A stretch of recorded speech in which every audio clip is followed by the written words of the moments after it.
Hey everybody, Brady here, welcome back to another video. Looks like we are playing the Semi-Slav. Our opponent played E3 move 1, but hey, we'll take what we can get. Generally, at these lower levels, it's harder to find people that play D4. A lot of people love playing their, oh, we just transposed into a Carol Khan. Kind of.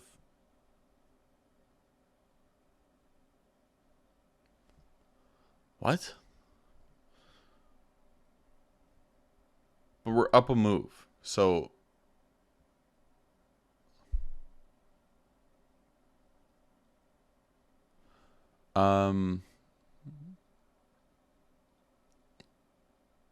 let's try to stay inside of D4 territory. We could take on E4. I think that's also acceptable, but I'm gonna try to play this kind of like a D4 opening. And this is very unusual. Okay. We're playing kind of like a King's Indian, actually. Except I'm not Fianchetto-ing my light Dark Square Bishop. But our break here is going to be C5, C4. I have no idea what's going on.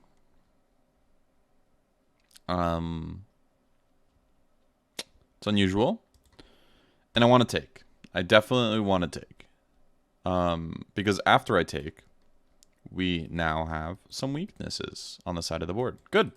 And they also took there, which I think is a mistake. So now, I know this was Carol Khan territories technically, but hey, we'll take what we can get. So, I want to play knight bd7 and then knight to b6.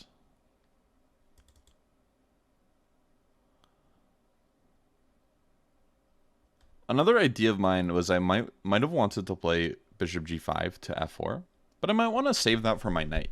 Potentially, I have no idea. Like knight c5, knight e6, knight f4 is also possible. I think a dream scenario for us actually is knight c5. Okay, that's preventing knight c5. So the other idea is knight f8 to e6 to f4. And I think, yeah, a dream scenario is trading this bishop for this knight. So when we get a knight to f4, it cannot be attacked ever. It just, unless they take it with a rook. Which, of course, if they take it with a rook, they'd be giving up in exchange. So that, just by principle, should be very good for us. I'm not really sure what they're doing over there. They're moving a lot of pawns in the opening. Whereas we are preparing to develop our pieces further. I want to go bishop g5, but I can't. Let's go queen c7.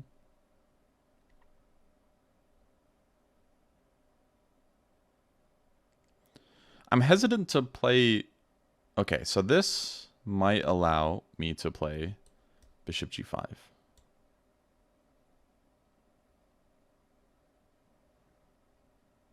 My dream is that I play something like b5, and then they do something silly, like knight to d2. But they're not going to, are they? Probably not. Let's just castle. We have an extremely safe king. Extremely safe. Okay, they're playing c3. I'm just going to go bishop to f4. This defends e5, and if they take on d4, I'm going to take back with the knight. So both of my pieces are phenomenal. This bishop is kind of out of the game. This knight's okay. I wouldn't say it's that bad. We do have a threat of knight c2, winning the queen on the spot. Knight f3 also looks really annoying, just giving a check, and then we can just come back. So we just forfeit their castling rights. Not really a bad thing to do. A funny trick here is... bishop to d2. Of course, they have to take with the king, but if they took with the queen, or I guess they could take with the knight as well, but if they took with the queen, then knight f3 would win the queen. But of course, that's a bit silly, because they don't need to blunder. B5 looks good. They have to move their knight. If they take, then I can just take back, and their queen is undefended behind it, so they can't move their knight. Yeah, so this loses a piece. their knight can't move, and we can take it. So we have a phenomenal bishop on f4, a phenomenal knight on d4. Their knight's going to be lost, and they're just left with this bishop that's outside of or inside of their pawn chain, and is going to find difficulty with getting activity. So this looks like a win.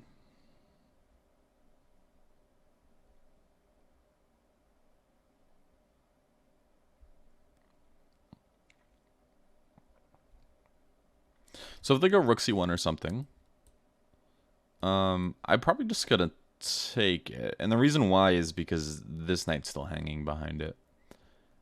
So if they take back, then I can just take on c4. Whereas if I take on c4, they take back. I can't take on c1 because my queen is undefended on c7.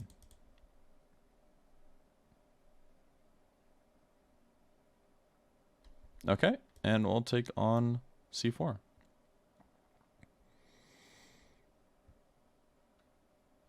Cool. And yeah, let's just get our pieces into the game. So I like rook to d8 here. Looks like a nice move. If they end up castling, then we can take on e2 and win the queen. This looks closer to a Sicilian than a Semi-Slav, but yeah. So cool. That's the game. Okay, and now it's time to analyze the game a little bit. So this one was a little bit unusual because, well, they didn't play a direct d4 opening, but I still think it's important to talk about things kind of the same way we would for approaching a d4 opening, because, well, I find that one of the most effective ways to play against any sidelines like b3 or c4 or anything like that is to try to merge that with your d4 repertoire, right? It's going to be hard to merge some of them with your e4 repertoire.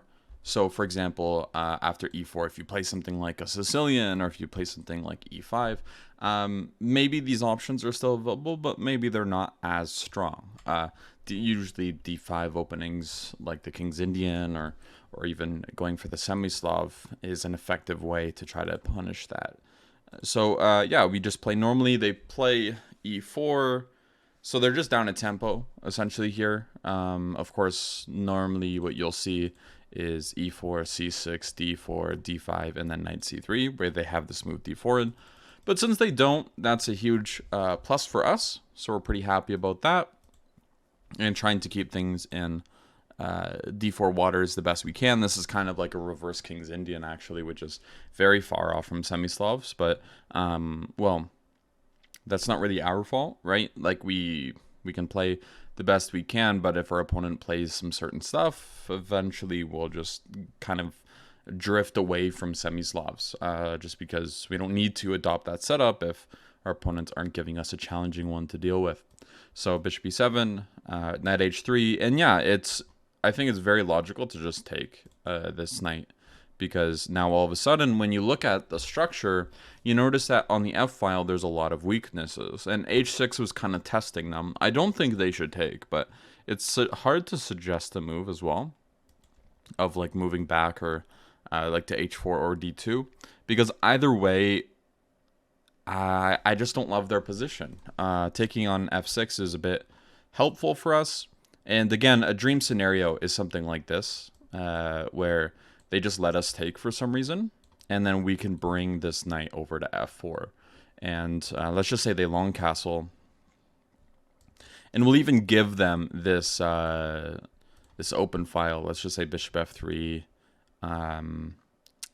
knight to f4. I don't even think you can take because of knight g6 and king f8. So tactically it's working out well.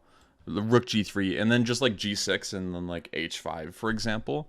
We could probably still castle short, honestly. I don't think it's out of the question, because with this beautiful knight on f4, it stops pretty much all play on this side of the board, unless they sacrifice an exchange somehow.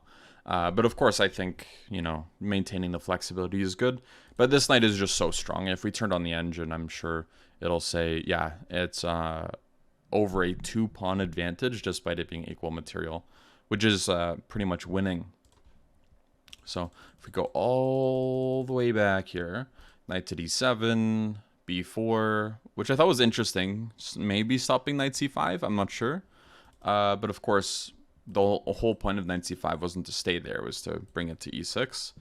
So just knight f8. And again, one of the funny things is we're not actually needing to castle right away. It might seem unintuitive because king safety is very important, but hey, here, we don't know if we want to castle short or castle long. We could easily see ourselves casting long here. But we could also see ourselves casting short. If they castle long, then we definitely could consider either one. Especially after this pawn storm, it's probably slowly becoming more likely that we'll just be castling short though. So knight c4, queen c7, just so I can move this bishop to f4. Ooh, to f4. And bishop g5. Now castles, c3.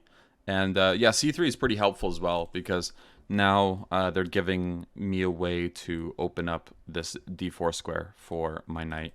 And now both of my pieces get these awesome squares in the center here, as you see. And now it's just game over, right? Because when we compare the pieces, this piece is much more stable than this one. Like, this one cannot be kicked away, which is actually very important.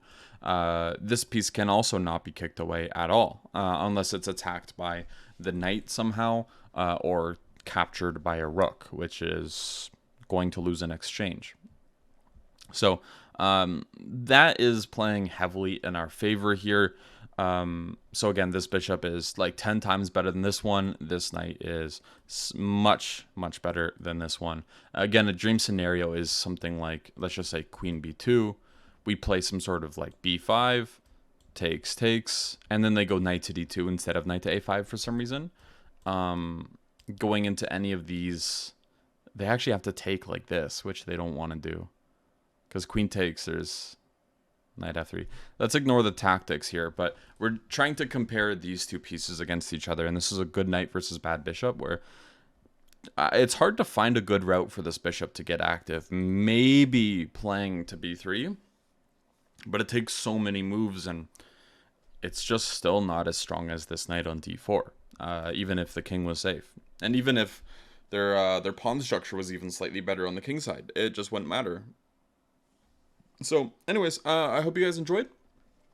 And yeah, that's about it for this one. I will see you all in the next game. All right. Bye, guys.